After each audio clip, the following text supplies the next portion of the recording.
Olá meus amigos, espero que vocês todos estejam bem. Estamos de volta aqui para o estudo da Lei Orgânica do MP. Paramos no vídeo passado, no artigo 44, e a gente vai olhar agora o parágrafo 2º do artigo 44. Então a gente está vendo aqui sobre as procuradorias. Só recordando, procuradoria é o lugar em que ficam os procuradores de justiça e também os serviços auxiliares. Isso vimos no vídeo passado. Além disso, meus amigos, nós vimos como que são criadas, instituídas as procuradorias. O Procurador-Geral de Justiça faz a proposta e depois o Colégio de Procuradores institui essa procuradoria por um ato. Tá? Além disso, meus amigos, nós vimos sobre o remanejamento aqui. Então, o remanejamento, mudança de local de trabalho de um procurador de justiça, precisa de aprovação do órgão especial do Colégio de Procuradores. Então, preste muita atenção nessa expressão, órgão especial, e precisa ter iniciativa do Procurador de Justiça e, claro, precisa estar fundamentado este pedido na necessidade do serviço. Agora, no parágrafo 2º, nós vamos olhar uma outra coisa importante. Os integrantes de cada Procuradoria de Justiça, então, de cada Procuradoria, escolherão 2 Procuradores de Justiça para exercerem durante o período de 1 ano, permitida a recondução consecutiva. A recondução aqui, entre aspas, tá? Com muitas aspas, só para você se lembrar, uma reeleição, né? Com muitas aspas, só para você entender, né? Uma recondução consecutiva às funções de secretário executivo e de suplente de secretário executivo, com incumbência de responder pelos serviços administrativos da Procuradoria. Então, algumas coisas importantes aqui. Os procuradores de justiça, integrantes de cada procuradoria, são os procuradores de justiça, certo? Eles escolherão 2 procuradores para serem secretário executivo e suplente, como se fosse o vice, né? Aqui com todas as aspas, né? O vice do secretário executivo. Perfeito.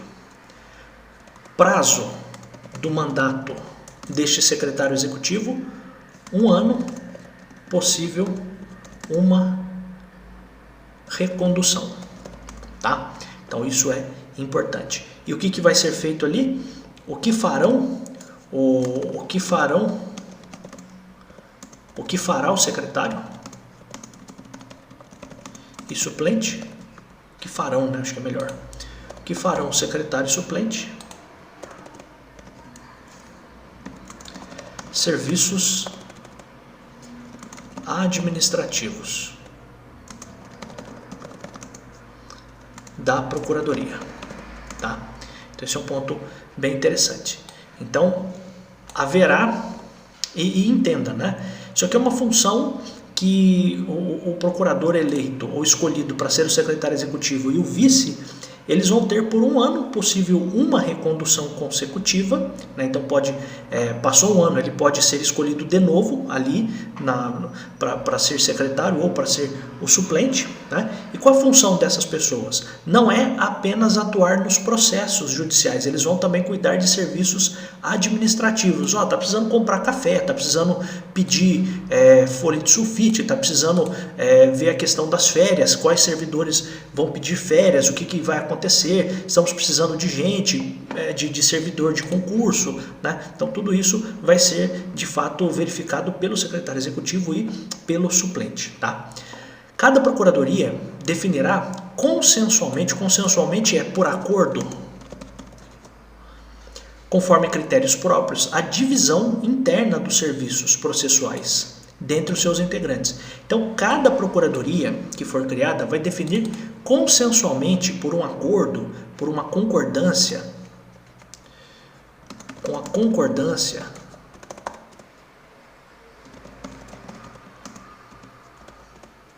dessas pessoas, dos procuradores, a divisão interna de serviços processuais. Por quê? Porque veja só, imagina que você tem uma procuradoria que tem lá 5 procuradores. que vai ser a divisão do serviço? Vai ser uma distribuição por igual? Ou será que dentro daquela procuradoria vai ter um procurador específico para um certo tipo de processo? Como que vai ser feito isso? Então eles vão ter que sentar à mesa e vão ter que escolher, tá? Só que tem um problema, né? O ser humano sempre dá problemas, né? Então, por vezes, se não houver um acordo, se não houver consenso, não havendo consenso, não havendo acordo, aplicar-se-á o disposto no inciso 17 do artigo 22. Sabe o que é o artigo 22, inciso 17? Diz o seguinte: o colégio de procuradores vai resolver esse problema. Então, entenda uma coisa. Qual é a regra? A regra é a de que os próprios procuradores entrarão num acordo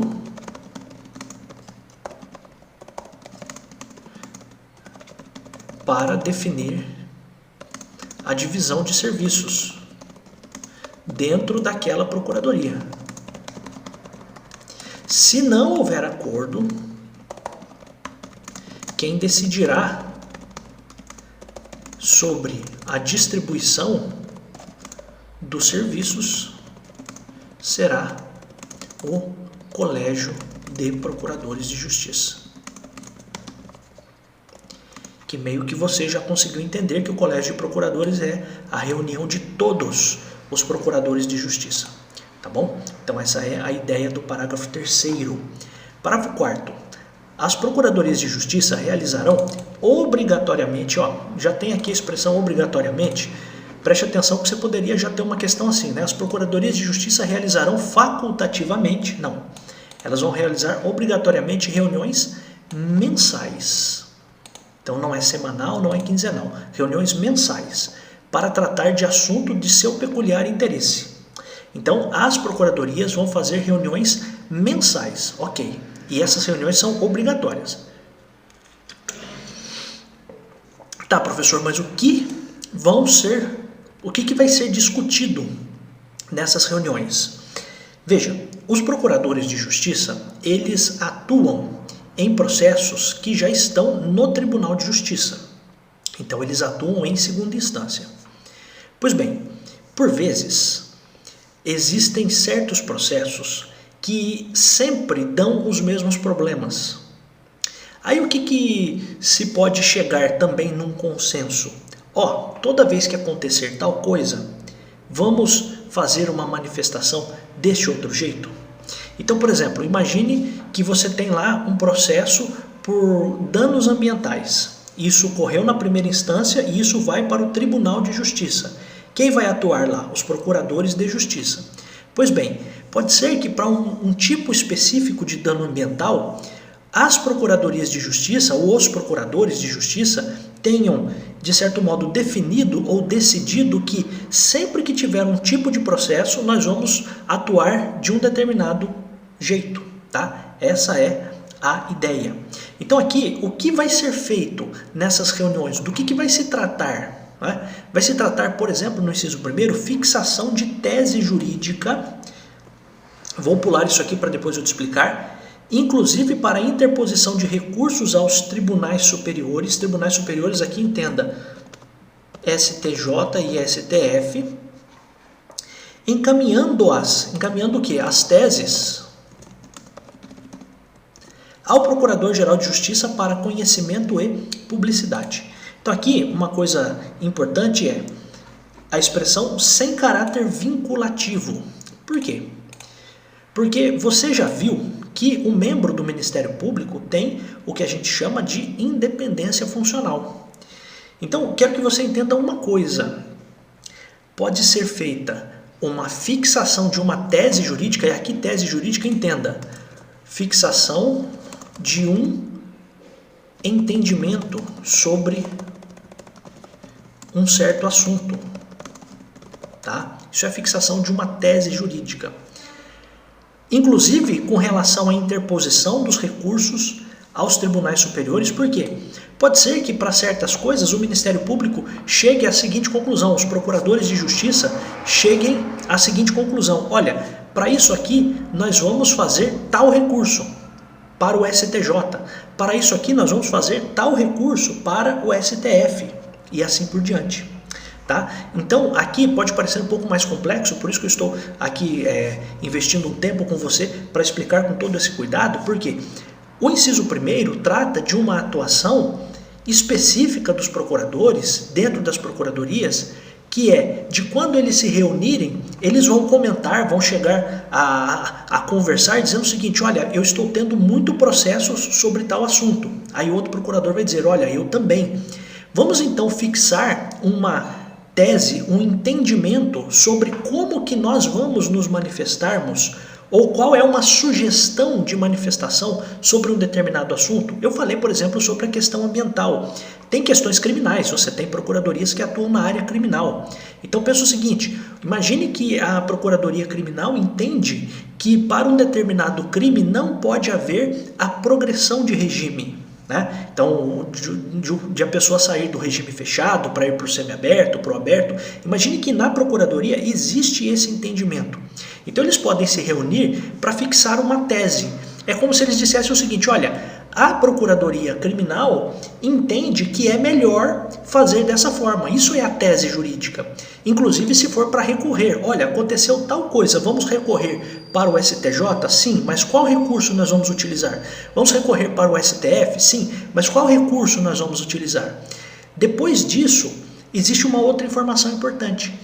Mesmo que a procuradoria tenha fixado essa tese, esse entendimento, isso é feito por maioria de votos, por todo mundo sentando à mesa e conversando, existe uma coisa: essa tese, e aqui pode ser a pergunta do seu concurso, essa tese não tem caráter vinculativo. O que significa? Os procuradores todos podem decidir sobre aquilo, a procuradoria pode decidir sobre aquilo, mas um procurador de justiça, quando for se manifestar no processo, ele pode escolher não atender àquela tese jurídica. Ele pode pensar diferente. Por quê? Porque isso, inclusive, bate com aquilo que a gente já falou sobre o que o Ministério Público faz. Ele tem o quê? Independência funcional. Então a gente até viu no começo, no artigo 1º, princípios do Ministério Público, independência funcional. Os membros do Ministério Público podem se manifestar nos processos de forma livre, sem precisar seguir qualquer orientação de quem quer que seja. Então isso vale para os procuradores de justiça aqui. Por isso que a fixação da tese não pode ter caráter vinculativo. Então vamos traduzir isso de um jeito que você consiga entender. Nas reuniões mensais, os procuradores de justiça podem chegar ou podem elaborar teses sobre assuntos nos quais eles se manifestam constantemente. Essa tese, porém, não vinculará os procuradores, pois a independência funcional do MP, portanto do procurador de justiça, que faz parte do MP, então, pois a independência funcional do MP, portanto do procurador de justiça, indica que este procurador pode pensar diferente, tá? Essas teses podem até mesmo ser em relação a recursos que serão feitos no STJ e STF, que são os tribunais superiores, tá? Além disso, as teses serão encaminhadas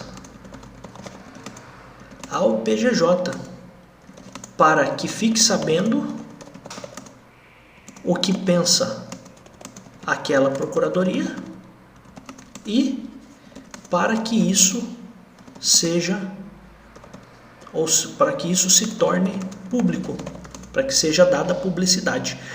Então, você, por exemplo, se você tivesse curiosidade, você poderia levantar no site do Ministério Público as teses jurídicas dos procuradores de justiça criminal, por exemplo. Tá? Então isso é um negócio interessante, por quê?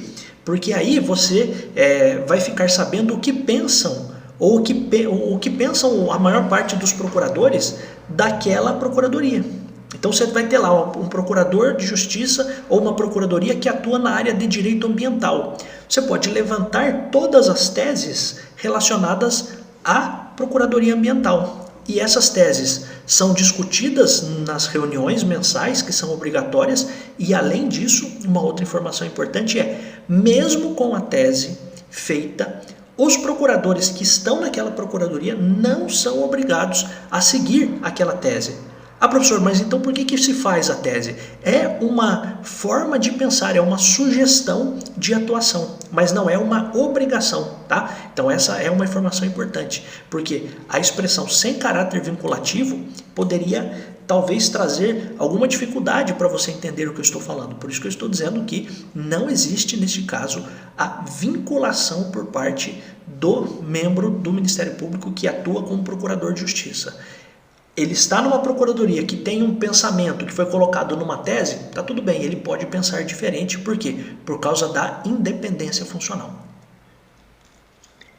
E essas teses podem ser, inclusive, sobre recursos para os tribunais superiores, STJ e STF, e essas teses vão ser encaminhadas ao Procurador-Geral de Justiça, para que ele fique sabendo, então, para conhecimento, para que ele próprio fique sabendo e para que ele possa divulgar isso. Olha, divulgo aqui, eu como Procurador-Geral de Justiça, divulgo aqui as teses da Procuradoria tal, tá? Então essa é a ideia. Então esse é o primeiro assunto, teses jurídicas, tá? Sem caráter vinculativo. Outro assunto da reunião, aí já são coisas mais simples, né? Então, propor ao Procurador-Geral de Justiça a escala de férias individuais. Então, só fazer lá a divisão sobre férias. Ó, quando que cada um vai tirar férias aí e tal. Beleza, então essa também é uma das coisas que vai ser abordada nessas reuniões mensais.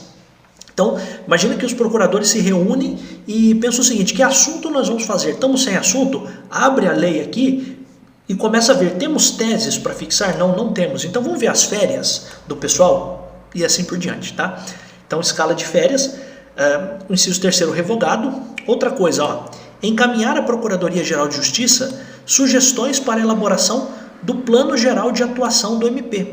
O Ministério Público, isso aqui não vejo muita possibilidade de uma pergunta disso no concurso, mas só para te explicar, o Ministério Público tem um plano geral de atuação.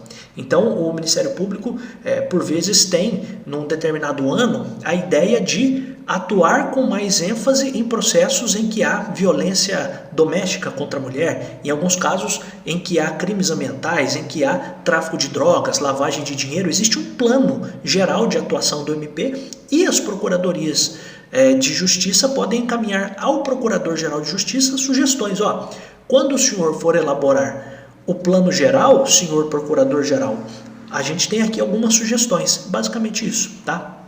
Também vai ser feita nas reuniões obrigatórias mensais definição de critérios para a presença obrigatória de Procurador de Justiça nas sessões de julgamentos de processos. Então veja só, serão os próprios procuradores de justiça que definirão mas quando e em que processos eles devem estar presentes nas sessões de julgamento, tá? Então, por exemplo, você vai ter lá uma questão criminal. É lógico, né, que é muito recomendável que o Procurador de Justiça esteja lá, né? Então, eles vão definir quais os critérios para a presença obrigatória de Procurador de Justiça nas sessões de julgamento. Tá? Então essa também é uma questão, porque às vezes você pode ter um crime muito simples, uma situação muito simples, e pode ser, por algum motivo, ou você pode ter um processo muito simples também, que não é criminal, um processo civil, então um mandado de segurança, uma ação civil pública, seja lá o que for, e é uma questão tão simples que talvez o Procurador-Geral de Justiça não esteja lá na sessão de julgamento. Em geral, eles estão sempre, tá? A maior parte das coisas, os próprios procuradores entendem que é muito importante que haja ali na sessão de julgamento, no tribunal, alguém do Ministério Público que atue em segunda instância para falar ali naqueles processos, tá? Então essa é a ideia. Mas eles vão definir esses critérios, tá? Para presença obrigatória de procurador nas sessões de julgamento, tá? Lá no tribunal.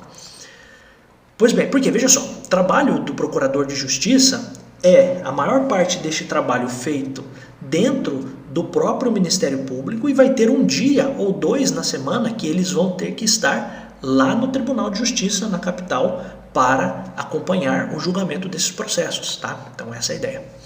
Inciso 6º, estabelecer sistema de inspeção permanente dos serviços dos promotores de justiça nos autos em que oficiem, cujos relatórios serão remetidos à corregedoria. Então aqui, sistema de inspeção permanente dos serviços dos promotores de justiça, nos autos em que oficiem. Então veja só, os procuradores estabelecerão sistema de inspeção permanente nos processos,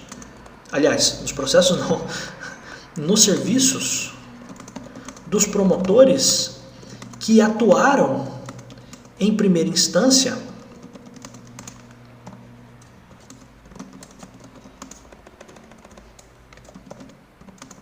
nos processos que depois eles receberão para manifestação em segunda instância.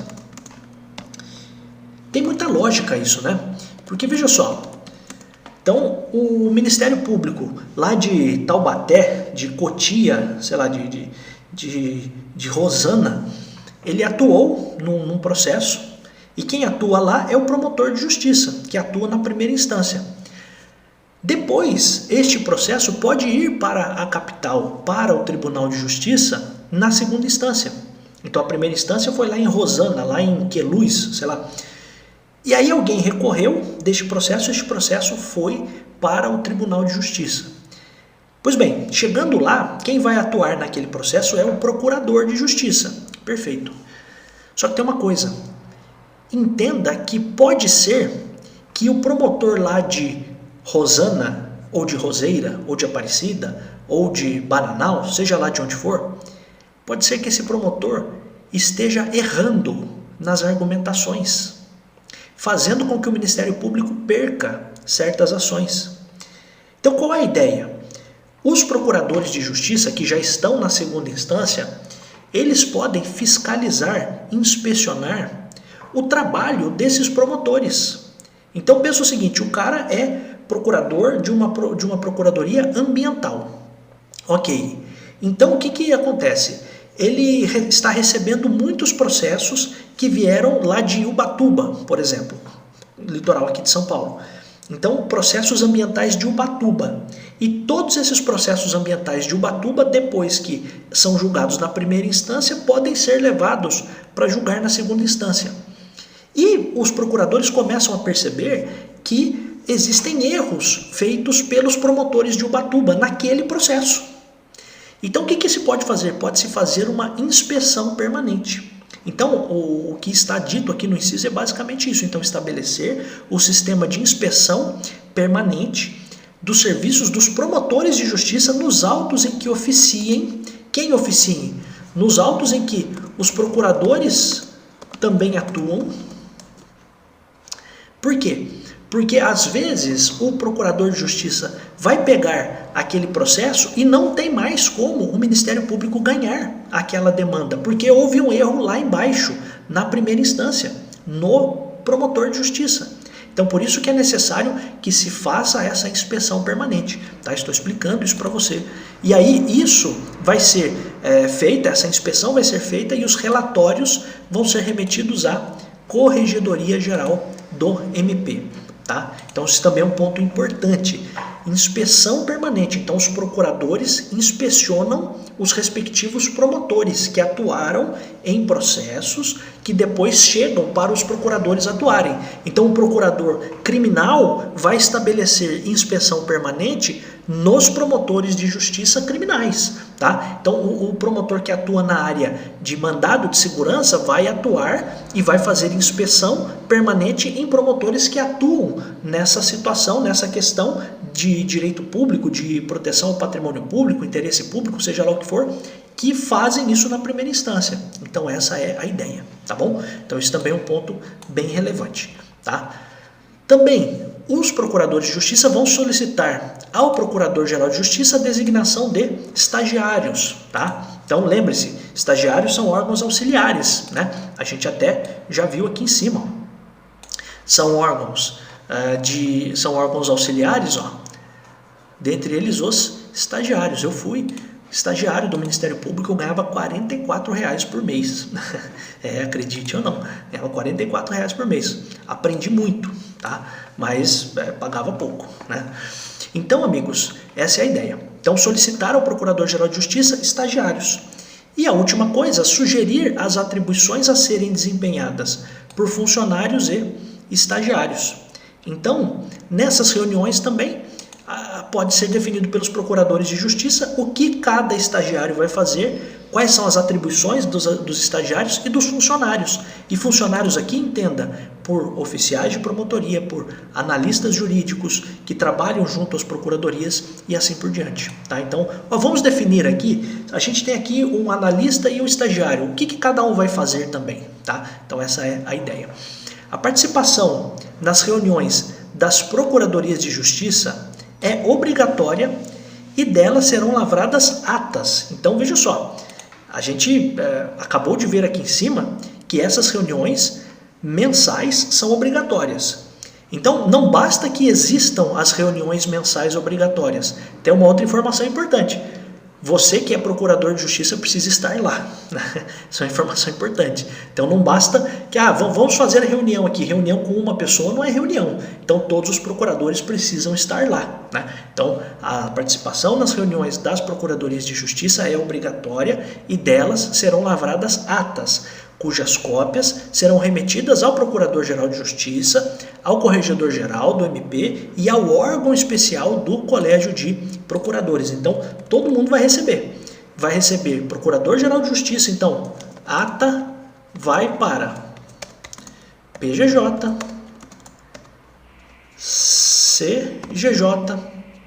CGMP, Corregedoria Geral do MP e órgão especial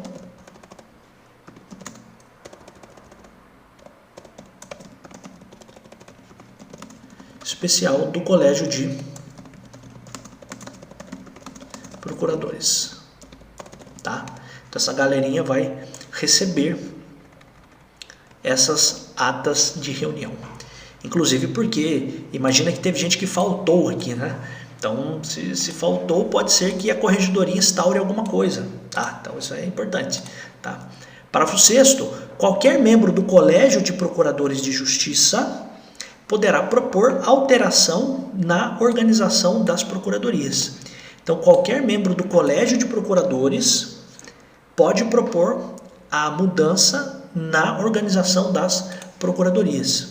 Tá? Então, isso também é importante. Por quê? Porque, veja só, os próprios procuradores, eles vão se organizar, vão dizer o que vão fazer, então vão definir teses jurídicas, vão definir férias, vão definir eventualmente situações de inspeção permanente, critérios para presença em audiências, em sessões de julgamento, tal, tudo bem. Só que tem uma coisa, né?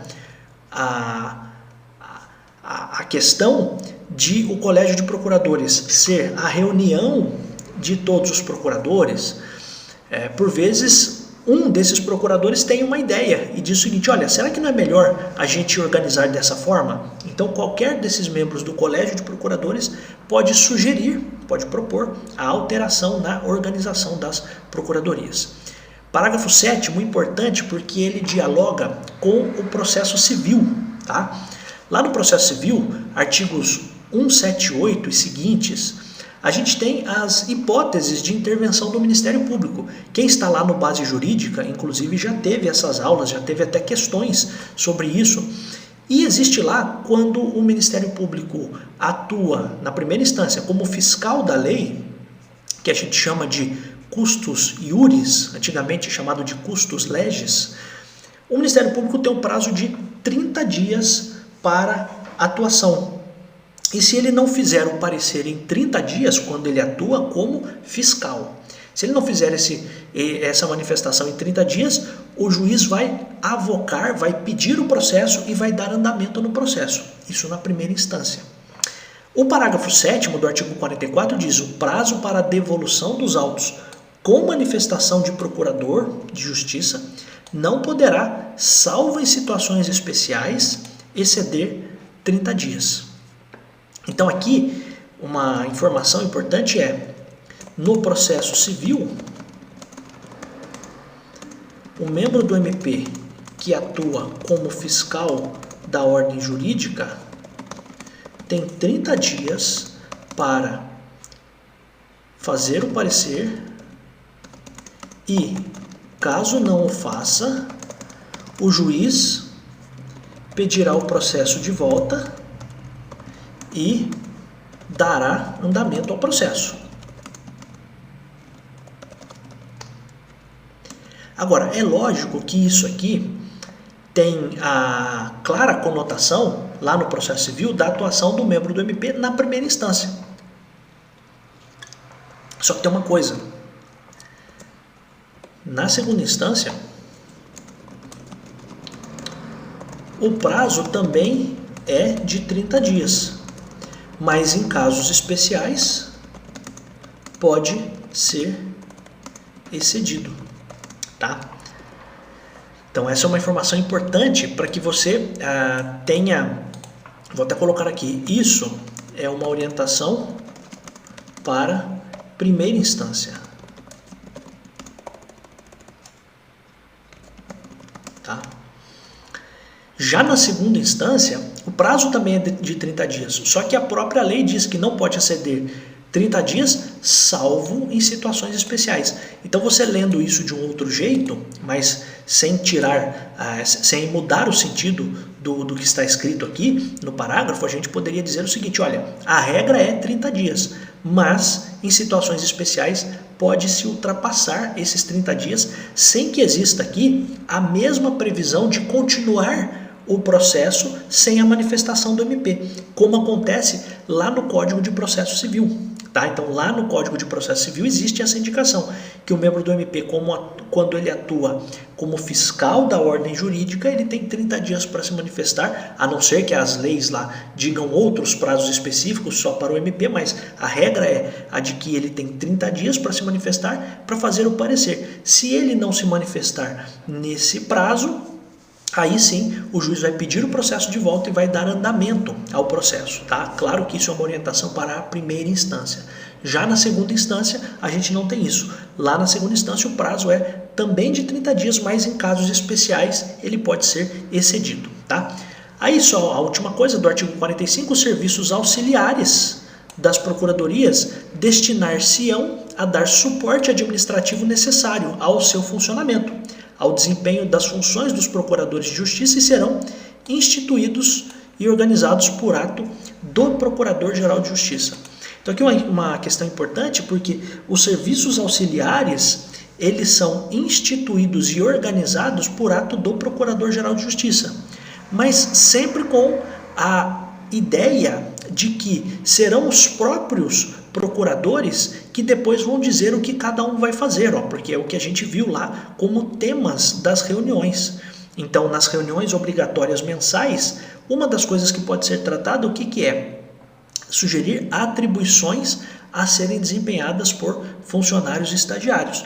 Então, é lógico que as atribuições são designadas, determinadas pela própria Procuradoria nessas reuniões. O Procurador-Geral de Justiça, ele vai fazer o quê? Ele vai instituir e organizar. Então ele vai dizer o seguinte, olha, a Procuradoria tal vai ter 2 estagiários e 2 analistas jurídicos e 2 oficiais de promotoria, por exemplo. Tá? Agora, o que cada um vai fazer não vai ser determinado pelo Procurador-Geral de Justiça. Por quê? Porque a gente acabou de ver que quem vai fazer isso, quem vai definir ou sugerir essas atribuições vão ser os procuradores nas reuniões obrigatórias mensais. Tá bom, meus amigos? Então, acho que com isso aqui a gente termina, depois a gente vai continuar aqui falando depois das promotorias de justiça. Então, fico muito agradecido a você que está aqui. Se você puder curtir esse vídeo, comentar, isso ajuda o YouTube a mostrar esse vídeo para outros que estão também procurando por este assunto aqui, Lei Orgânica do MP.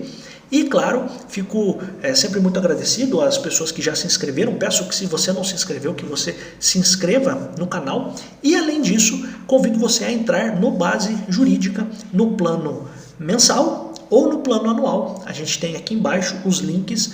Se você gosta da forma como eu trago os assuntos aqui nas aulas que a gente faz aqui no YouTube, aulas de qualidade, aulas com cuidado, eu tenho sempre muito cuidado naquilo que eu vou trazer aqui, até porque, por enquanto, o edital ainda não está aberto.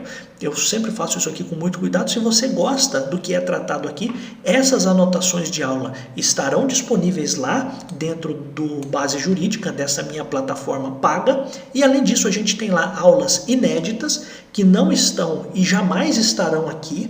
E, além disso, a gente tem questões, correção de questões. E isso tudo vai ajudar você a gabaritar a sua prova de oficial de promotoria na parte de direito, e isso vai fazer muita diferença na hora do seu concurso. Você pode ter certeza que as pessoas até podem ir muito bem de português, de raciocínio lógico ou matemática, de atualidades, não sei o que exatamente vai cair, né? A gente sempre tem só as projeções, mas o direito entendido, muito bem entendido, como a gente tem trazido aqui, isso faz muita diferença na hora da sua prova. Por vezes é uma questão dessas que a gente tem que vai fazer você estar na frente de um monte de gente que acabou não vendo tudo isso aqui com essa tranquilidade, com esses detalhes que a gente traz aqui, tá bom? Eu volto em tantos outros vídeos, convido você a entrar para o Base Jurídica. Você ajuda o professor, logicamente também, e você se ajuda. Então, acho que é recíproco aqui. Eu estou aqui há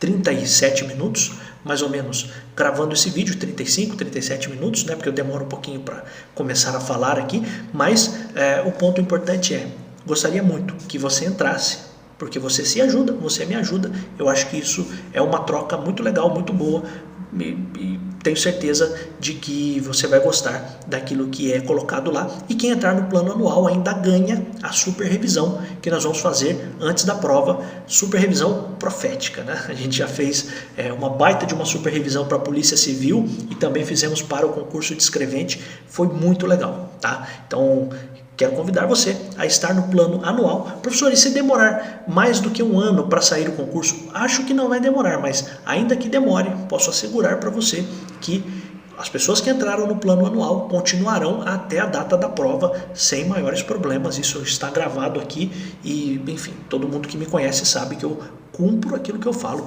porque acho muito importante isso, principalmente na internet, porque tem muito enganador, eu sempre falo isso, tem muito maluco aí vendendo curso da Lei Orgânica do MP, toda a matéria supostamente dada em 2 aulas de 40 minutos, não dá tempo, não dá tempo. Então, existem pessoas aí sendo enganadas, pagando R$4.000, R$3.000 pelo curso, sendo que é aqui de graça. Então, acho que é bem interessante que haja essa percepção, tá bom? Fico muito agradecido, eu volto em tantos outros vídeos, sim, porque eu adoro estar aqui.